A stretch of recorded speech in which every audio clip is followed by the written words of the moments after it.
কি শিখছে? আওয়ামী লীগ থেকে আওয়ামী লীগ শিখছে একই গাছের দুই ডাল, একই গাছের দুই ফল।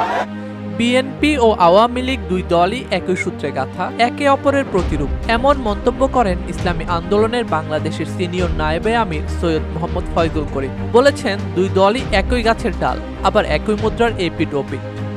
তিনি অভিযোগ করেন, দেশের রাজনৈতিক প্রেক্ষাপটে জনগণ আসলে পরিবর্তন দেখতে পায় না, শুধুই মুখ বদলায়, চরিত্র নয়। মঙ্গলবার বিকেলে নাটোর শহরের মাদ্রাসা মোড়ে অনুষ্ঠিত এক গণসমাবেশে এসব কথা বলেন তিনি। সমাবেশ, সংস্কার, গণহত্যার বিচার এবং পিআর পদ্ধতির নির্বাচনের দাবি জানান দলের নেতাকর্মীরা। এ সময় ফয়জুল করিম জানান, 1996 সালে বিএনপি এককভাবে নির্বাচন করেছিল, আওয়ামী লীগও একই পথ অনুসরণ করেছে। একে অপরের কাছ থেকে তারা একক নির্বাচন করার শিক্ষা নিয়ে জনগণের ভোটাধিকারকে হরণ করার এই অভিনব প্রতিযোগিতা।